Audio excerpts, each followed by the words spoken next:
AF. Give it up for AF another time. Thank you.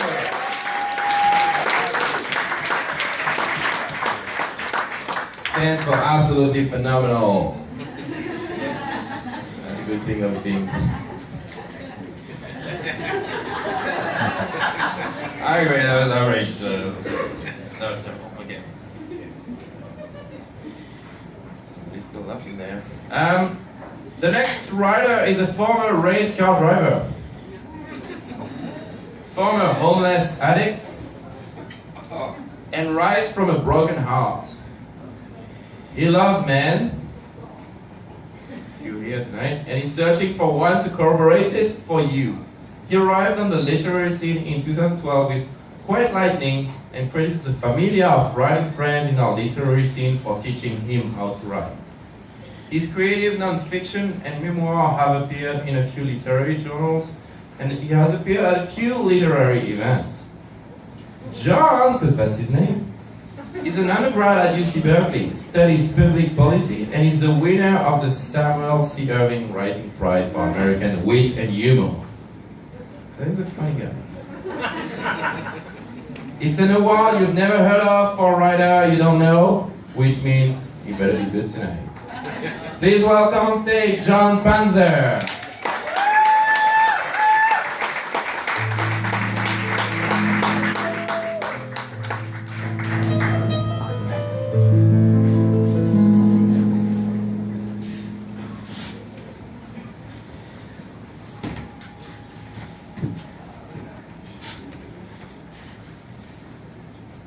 I didn't have the best social skills as a homeless addict. Now with a month clean and sober, I want a date. A real romantic, seated upright, clothes on, talking with a guy date. I go to a meeting for recovering addicts where we work over the irony that was our ability to play with hundreds of guys under the influence of our drug. Now clean and sober with real feelings at stake, we're too terrified of rejection to ask a guy out on a real date. I'm so healed, revealing everything about myself, including my addiction. I was very broken from a greatest generation family that hid alcoholism, cancer, unwed pregnancies, and gay sons in the darkness of shame. Revealing myself turns out to be connectable to other people. My family is no different than yours. We're so starved for the truth. Here I am a month clean asking for a date. Attempt number 1. I'm John, recovering gay white crack whore with HIV. Can I buy you a coffee?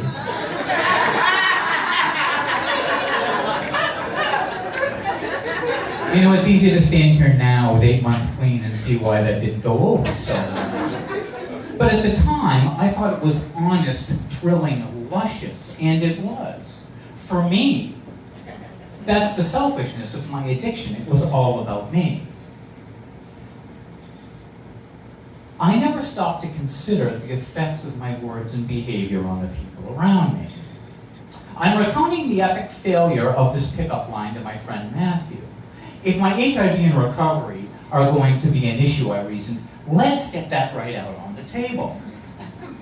Matthew was nodding along with me, somewhat incredulous, with this infinite patience and love for me. He says, John, I get you, I do. And your honesty and integrity are really admirable, but maybe you could start with, hello. My sponsor is a surfer and recovered addict who guides me in my recovery, and he calls his higher power God entity, Dude. When I'm craving crystal meth or struggling with a problem, he's like, well, did you talk to Dude about it? When I have a problem, I talk to Dude about it. Try talking to Dude about it. Addicts are not a seafaring people. That's why we live in the Tenderloin and not in the water. We're sitting out on surfboards talking about recovery, just like beyond the break of the waves. And I suddenly panic and I say, are there sharks in here? And he goes, stick your hand in the water. Now taste it. I taste it. What's it taste like? Salt. There are sharks in here. I said, you know, Surfers are not a sarcastic people. That's why they get eaten by sharks, and then they don't live in the Tenderloin. Totally lost my place.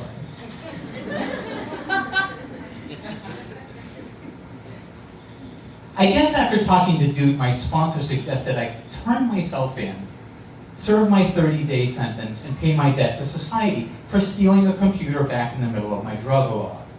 Attempt number 2. We're watching the TV show Cops in the Napa County Jail. The irony of watching the show Cops from jail is not lost on me. What's even better is we're sitting here criticizing the behavior of the perps on the show for doing the same dumb shit we did to land here in jail. You dumb fuck. You don't take a stolen computer to the pawn shop. Can you believe that stupid fuck Amadeus says? I chime in, yeah, now he's going to jail. Amadeus is magnetic smooth, Asian Spanish, long black hair, skin warm, desert sand, yearning kisses, beautiful. I leaned over to him and said, hello, I'm John, recovering gay white crack whore with HIV. Would you like to come over to my cell for a couple of minutes and coffee? The look on his face, I've never seen anything like it before or since, and I think the idea of dating in jail is easily misconstrued. My friend Matthew says, you have a problem with compulsive disclosure. Attempt number 3. I'm 4 months clean, no more legal problems, cleaning up my past and grateful for a little job busting tables.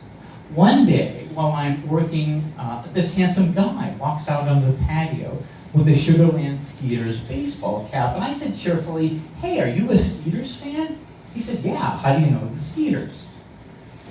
At some point I got slightly, I've lost the ability to speak clearly. At some point I got slightly sidetracked while answering this question and heard myself detailing a certain baseball player's awkward batting stance and how it reminded me of straight porn and that something about it just looked horrifyingly wrong. And although I wasn't sure how to fix straight people sex or a batting stance, I was offering the same suggestions for both.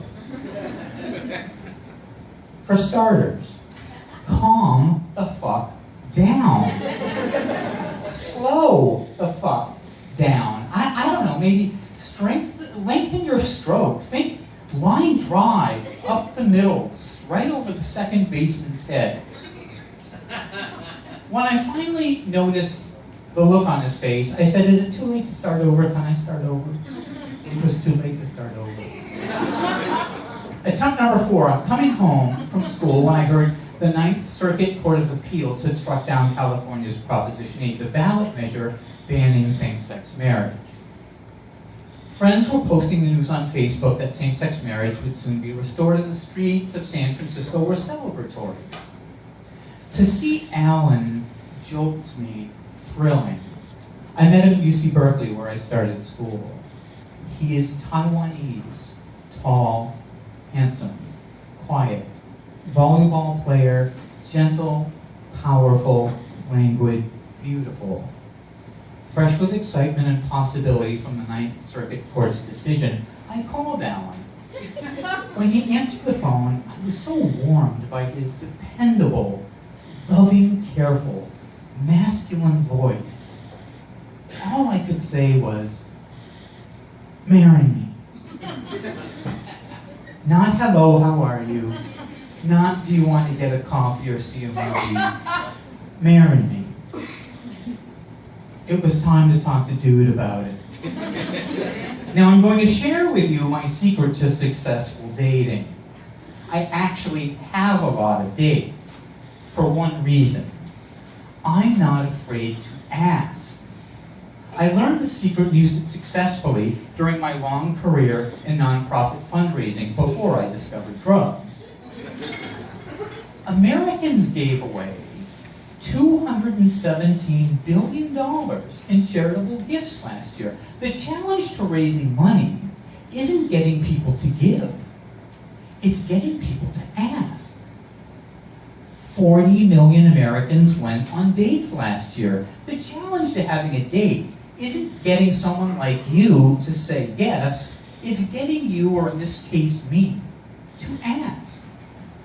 Baseball. I love baseball. Baseball is a game of failure. A 300 hitter makes $15 million a year in Major League Baseball. 300 is a batting average. Specifically, 3 hits and 10 at-bats. That means a great hitter fails to get a hit 70% of the time. I write poetry and creative nonfiction. I submit to a journal or reading series 6 or 7 times before I get selected, and I'm thrilled. Now sure, every rejection crushes me. My sponsor says I'm still learning how to distinguish between a bad day and the end of the fucking world. Rejection and failure are the beautiful hurts, as much a part of writing for me as the art of writing itself. Attempt number 5. He just sent me a text message from a table at Cafe Flora in the Castro. We met online. He's too shy to send me his picture. He knows what I look like, but I don't know what he looks like.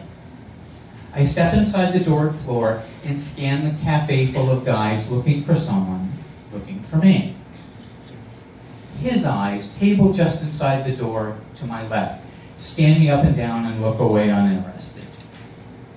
His eyes, table against the wall, back right corner, glance up from his computer, hopeful and interested, then back down quickly. His eyes, table in the middle of the room, look around like he's waiting for someone, land on me, and keep looking. I take a few steps into Floor to look around the corner at the tables to the left, sweat rising that I've already been spotted and rejected. His eyes, table along the windows, merely fall on me like snow, then melt with recognition. Eyes of onyx and Juliet's cut stars. He is smiling over balled-up hands, elbows on the table.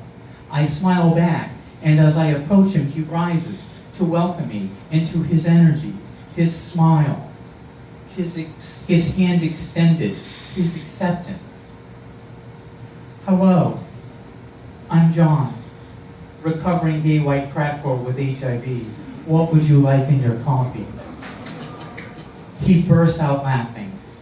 His eyes, his beautiful face tip back into the golden light that is Cafe Flora in the evening.